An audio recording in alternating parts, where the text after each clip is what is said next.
Ha ha ha, Bisaya talaga pati motor mo, pangit ng menor. Nakita ko ito sa motor show. Parang hindi Raider FI, maganda patunog ng tricycle ng tito ko. Ha ha ha, bulok talaga ang vlogger. Pasikat, sabi ko na nga ba, pati yung menor ngayon ni kumpare, lalaitin mo. Pero niready ko na talaga yan. Dahil hindi ka naman nanonood ng mga video ko. Kung maalala ninyo, sinabi ko naman na ang goal ko lang sa motor show ay umandar si kumpare. Alam nyo naman kabubuo lang niya at kulang na tayo sa oras. Yung mga ganitong FI na loaded tapos naka ECU pa ay kailangan po talaga itong pa-dyno or ipa-tuning. Pero yun nga, kinulang tayo sa oras kaya ang goal lang natin ay umandar siya dahil madi-disqualified siya sa motor show pag hindi siya umandar. Nakita mo pala ako nung motor show, sana harap-harapan mo akong binash kung kaya mo, pero dito ka lang naman sa Facebook, malakas mang bash. Maganda pa daw ang tunog ng tricycle ng tito mo. O sige, ngayon ipa-tune natin si kumpare tapos didikit ko sa tenga mo.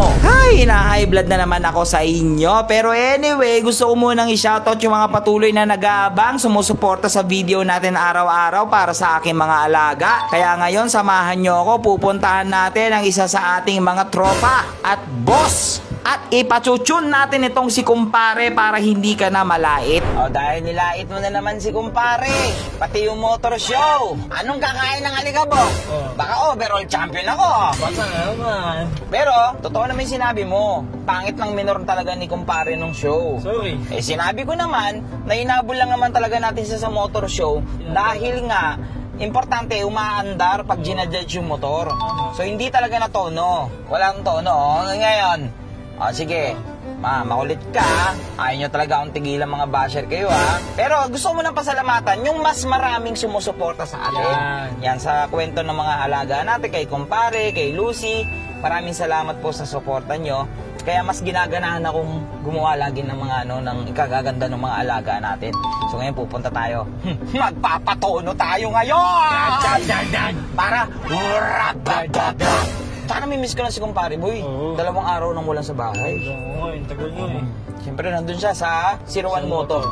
The way tayo ngayon sa 01 Moto. So, balikan ko na lang kayo. So, yun mga kalusyper, nandito na tayo sa 01 Moto. So, ay si Bossing. Si Boss Arch, ewan ko nandiyan. Pero nakita ko na agad si kumpare. Ito si Lucy. Kita naman. Pero, siyempre, ito pumunta dito kay kumpare. Ayun o. Nakikita mo ba yung kwartong yun? Oo. Ang problema namin dahil nga titanium na yung ating tubo, yung bank sensor. Ay, wala pa. Oo, kailangan titanium din. So ngayon, tinatanggal yung fairings kasi daw masusunog. Oo. Tatamasan yung ilalim. So ngayon, bago dalhin doon, hindi ko rin alam kung ano mangyayari ngayon dyan. Bahala na. Sige na bahala. Inuna muna dito ni Kuya yung Click 125 na nagpa-remap. Dito po kasi sa 01 Moto, dahil may tinda silang mga pipe na dito, pwedeng pag nagpakabit kayo ng pipe para sa mga motor nyo, pwede nang irekta sa remapping or tuning na tinatawag. Kaya all-in-one dito sa 01 Moto. Kaya punta na kayo dito sa Paranaque. Ito ay pinapasok na si kumpare sa operating room. Excited din ako dahil first time ko ito. Sana makisama si kumpare at wala maging problema sa ating motor. Boy, ganyan pala, no? Ganyan pala yung pag ano. Ang ina boy, dati boy, nanonood lang ako sa Facebook ng mga ginagayan. Ngayon, meron na rin akong ginaganyan. Ganito pala talaga pag chinutune yung motor, kailangan talaga maihigpit yung mga tali para talaga hindi ko mawala yung motor. Kala ko forma lang yung mga tali, yung pala talaga may purpose siya. Dito sinilip din ni Kuya kung may gas dito si kumpare, yun pala wala na kaya nagpabili pa kami ng gas. Boy, kinakalkal-kalkal.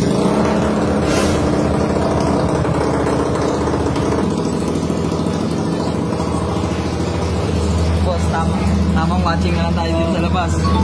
Hindi natin kain. Pare, please ha. First time natin, operating room. Nasa operating room si kumpare. Bago to boy. Yung si Kuya nakamas oh. Overgas. Overgas tayo kasi loaded yung motor. Wala sa tono.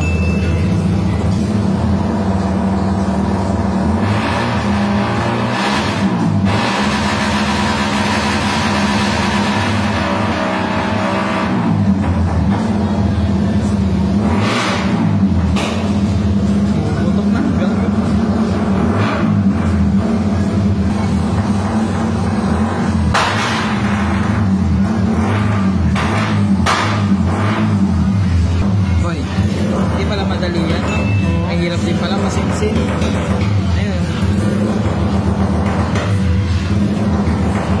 Natin, bubomba na din ito.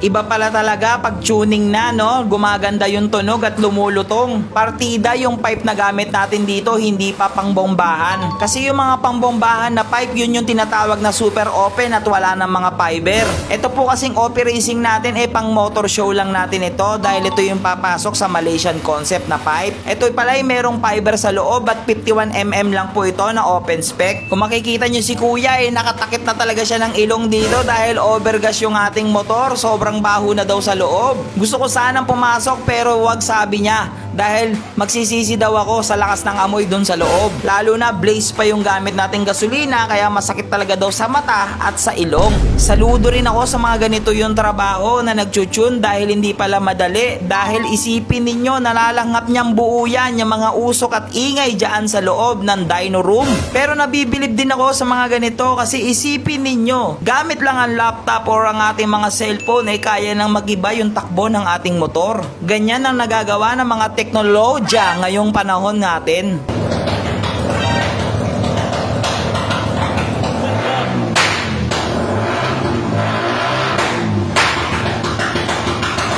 So mga kalusifer, so magka-close na kasi sila hanggang ano lang to hanggang 7 PM. And by the way, huling shot mo, please pakita mo sa loob. Yan. So dito sa 01 Moto, pwede kayong pumunta dito sa Paranaque para magpa-tuning. Yan.